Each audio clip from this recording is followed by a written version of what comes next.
Hello મિત્રો, મારું નામ અજય છે અને મારી ઉંમર 26 વર્ષની છે। હું પુનાનો છું અને એક પ્રાઇવેટ કંપનીમાં કામ કરી રહ્યો છું। તો મિત્રો, આ વાર્તા 1 વર્ષ પહેલાની છે, જ્યારે મેં મેનેજમેન્ટ ટ્રેનિંગની પોઝિશન ઉપર કંપની જોઈન કરી હતી।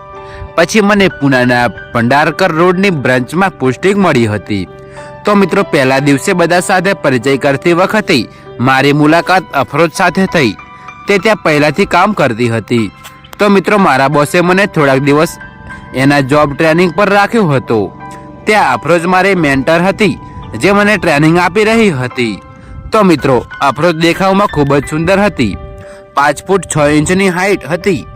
એની ઉંમર 27 વર્ષની હતી। તો એકદમ સુંદર શરીર અને એકદમ ટાઈટ બૂબ્સ હતા। એના મસ્ત બૂબ બહાર દેખાતા હતા। જોકે મિત્રો, એના એકદમ ઘેઘુરા વાળ એની કમર સુધી આવતા હતા। એના ગોળ મોઢા પર એની મોટી મોટી ગોળ કાળી આંખો એટલી સુંદર હતી કે કોઈની પણ જાન લઈ શકે। એ જ્યારે હસતી ત્યારે એના ગાલ ઉપર ખાડા પડતા અને એના ગુલાબી હોઠ નીચે આવેલું કાળું તળ એવું ખતરનાક હતું કે કોઈનું પણ દિલ એના ઉપર આવી જાય। તો મિત્રો, ટ્રેનિંગના દિવસો આગળ વધતા ગયા અને મારી અફરોજની સાથે વાતચીત વધતી ગઈ અને એની સાથે જ મારો એને કચકચાવવાનો વિચાર વધતો ગયો। હવે મેં એની સાથે મોડી રાતો સુધી વોટ્સએપ ઉપર ચેટિંગ ચાલુ કરી અને હવે હું રોજ એને મારી ગાડી ઉપર બેસાડીને એને એના ઘરે મૂકવા જતો હતો અને ખૂબ જ જોરથી બ્રેક મારીને એના બૂબ્સને મારી પીઠ સાથે ભટકાડતો હતો। તો ખૂબ જ આનંદ લેતો અને એ પણ આરામથી એના બૂબ્સ મારી પીઠ ઉપર દબાવતી। હવે રાતે ફોન ઉપર અમારી વચ્ચે વાતો એટલી વધી ગઈ કે અમે બંને ઓપન વાતો કરવા લાગ્યા। તો એક દિવસ મેં એને એની સાઈઝ પૂછી। પહેલા તો એને મને ખરાબ જવાબ આપ્યો, ઝાપટ ખાઈશ તું। તો મેં પણ લખ્યું, મારને પણ કહી તો દે। એને પછી કહ્યું, ખૂબ જ જિદ્દી છો યાર, સાંભળ, 34, 26, 28નું ફિગર છે મારું। મેં એને એક આંખ મારવાવાળી સ્માઇલ આપી। પછી એને મને મેસેજ મોકલ્યો। કોઈ ખરાબ મેસેજ મોકલતો મેં એને મોકલ્યો। પછી પાછી એ બોલી, બ્લુ ફિલ્મ છે, તો મેં પણ મોકલી દીધી। એના પછી એને મને પૂછ્યું, હું તને અત્યારે મળવા આવું તો તું શું કરી શકી? મારી હિંમત એટલી વધી ગઈ કે મેં એને કહ્યું કે હું તને કિસ કરું। પછી એ પૂછવા લાગી કે ક્યાં કરીશ? હું પણ પછી સમજી ગયો કે આજે તો એને પોપટ જોઈએ છે। મેં એને પૂછ્યું, અત્યારે તારા ફ્લેટ પર કોણ છે? એ બોલી, એકલી છું। મેં કહ્યું, તો હું આવી જાઉં ત્યાં? એ બોલી, અત્યારે નહીં, ના નહીં। મેં કહ્યું, હું તો આવી રહ્યો છું। હું બાઇક કાઢીને એના ઘર પર ગયો। મેં બેલ વગાડી। હું ખાલી મારી વ્હાઇટ શર્ટ અને રેડ ટી શર્ટમાં હતો। એને દરવાજો ખોલ્યો અને ત્યાં હાજરથી અદબ વાળીને મારી સામે જોવા લાગી ગઈ। એ મારી સામે ગુસ્સે થવાનું નાટક કરી રહી હતી કે હું ત્યાં શું કામ આવ્યો। તો મેં ગુસ્સે થઈને કહ્યું કે ઠીક છે, હું જાઉં છું અને આપણે લોકો હવે વાતો પણ નહીં કરીએ। એને મારો હાથ પકડીને મને રોક્યો અને મને એક સેક્સી સ્માઇલ કરીને મને કહ્યું, ચલ અંદર ચલ। તો અફરોજ ગુલાબી વેલ્વેટ વાળા ગાઉનમાં હતી અને એના બૂબ્સ તો બહાર દેખાઈ આવતા હતા અને એની ગાઢ તો જાણે કે હવે મારો લેવા માટે તૈયાર હતી। એ જ્યારે દરવાજો બંધ કરીને ફરી મેં એને તરત પકડી લીધી અને ગળે લગાવી અને એને મારા હથિયારથી ચિપકાવી નાખી। તો એના બંને બૂબ્સ મારા છાતી પર દબાઈ રહ્યા હતા અને હું એની ગાઢ પર હાથ ફેરવતો હતો, એને દબાવી રહ્યો હતો। તો હું એના નાઇટીના ઉપરથી એની ગુફાને મારા મોટા પોપટથી રગડતો હતો અને એ એટલી ગરમ થઈ ગઈ હતી કે એને મારી ટી શર્ટની અંદર એના હાથ નાખી અને મને ખૂબ જોરથી પકડી લીધો।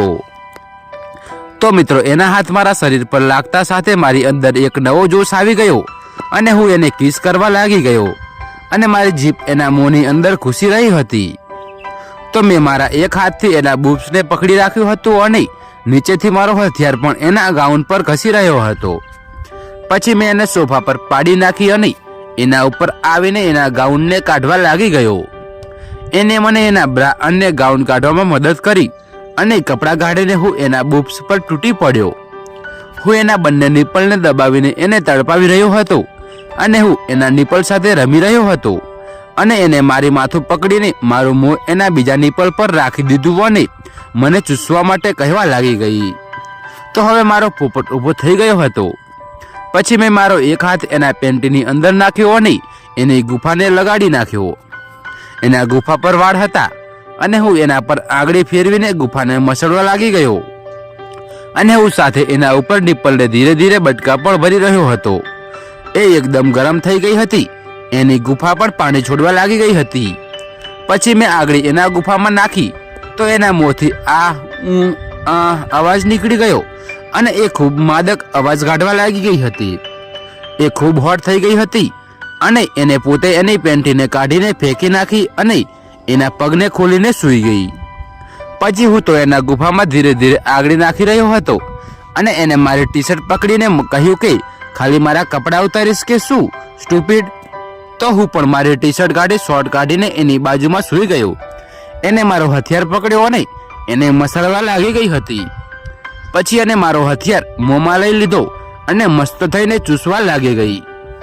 મને તો સહન કરતા આવડતું ન હતું.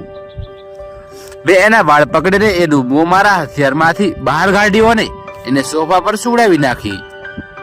એને પણ એના પગને ખોલી નાખ્યા. હું મારો પોપટ એના ગુફામાં બહાર ઘસવા લાગી ગયો અને એના નિપ્પલને દબાવવા લાગી ગઈ હતી. મેં ખૂબ ધીરેથી મારો પોપટ એના ગુફામાં ઘૂસવાનો તો એ બહાર કાઢ કરવા લાગી ગઈ. હું ઊભો રહ્યો પણ મેં હથિયાર બહાર ના કાઢ્યો. મેં એને કિસ કરી અને ધીરે ધીરે મારો આખો હથિયાર અંદર નાખી દીધો. એની આંખો હવે મોટી થઈ ગઈ હતી પણ એના મોંથી અવાજ નીકળી ના શક્યો કારણ કે હું એના મોંને પકડીને કિસ કરી રહ્યો હતો. પછી મેં એને ગુફામાં જોર જોરથી ધક્કા મારવાનું ચાલુ કરી નાખ્યું અને સાથે હું એના બુબાને દબાવી રહ્યો હતો અને હું મસ્તીથી વચ્ચે એના નિપ્પલને બટકા પણ ભરતો દેતો હતો. એ પણ હવે ગાર્ડને ઉપાડીને મને સાથ દેવા લાગી ગઈ હતી. એ મારા છાતી પર એના હાથને ઘુમાવવા લાગી ગઈ હતી. હું એને ઝટકા મારી રહ્યો હતો અને એ મારા ગાર્ડને પકડીને દબાવી રહી હતી. તો મેં એના પગને ઉપાડ્યા અને ધીરેથી એની ગાર્ડમાં મારી આંગળી નાખી તો એને કર્યું. પછી હું એના ગાંડમાં આંગળી નાખતો રહ્યો અને પછી મેં મારો પોપટ એના ગુફામાંથી બહાર કાઢ્યો અને પછી એને કહ્યું કે ઉલટી થઈ જા. એ બોલી ઉલટી નહીં પ્લીઝ. મેં એને ઉલટી કરી નાખી અને એ કોશિકું એના પેટ નીચે રાખી દીધું અને પછી એના ઉપર આવીને એના ગુફામાં મારો હથિયાર નાખી દીધો અને હું એને મારા શરીર સાથે કસીને કરવા લાગી ગયો. એને પાણી કાઢી રાખ્યું. પછી મેં હથિયાર બહાર કાઢ્યો અને એના પાછળથી અંદર નાખવા લાગ્યો. નહીં પ્લીઝ નહીં કરવા લાગી ગઈ. મેં મારા બંને હાથથી એની ગાર્ડને ખોલી અને ધીરે ધીરે મારો આખો હથિયાર એની અંદર નાખી દીધો. તો મિત્રો એના મોંથી ચીસ નીકળી ગઈ અને એ ઉઠવા લાગી ગઈ પણ મેં એને પકડી અને એના ગાર્ડને મારવા લાગી ગયો. મેં 7-8 ઝટકા માર્યા પછી એ શાંત થઈ ગઈ અને એની ગાર્ડ ઉપાડીને પોતે ઝટકા મારવા લાગી ગઈ હતી. તો હું પણ જોર જોરથી એને ઠોકવા લાગી ગયો અને એના નિપ્પલને દબાવવા લાગ્યો. મેં એના પીઠ પર બટકા ભર્યા અને એને જોર જોરથી ધક્કા મારવા લાગ્યો અને થોડી વાર પછી મેં એની ગાર્ડમાં મારું પાણી કાઢી નાખ્યું અને એમ જ એના ગાર્ડમાં હથિયાર રાખી અને એની ઉપર સૂઈ ગયો અને પછી અમે લોકો થોડી વાર સૂઈ એમ જ પડ્યા રહ્યા. એ પછી અમારી રેગ્યુલર ઓફિસ વાળું ચોદકામ ચાલુ થઈ ગયું હતું. તો મિત્રો તમને અમારી આ સ્ટોરી કેવી લાગી કમેન્ટમાં જરૂર જણાવજો અને અમારી ચેનલ પર નવા છો તો આવી બીજી રોમાંચક સ્ટોરી જોવા માટે અત્યારે જ અમારી ચેનલને સબસ્ક્રાઇબ કરી દેજો. વિડીયો પૂરો જોવા બદલ ધન્યવાદ.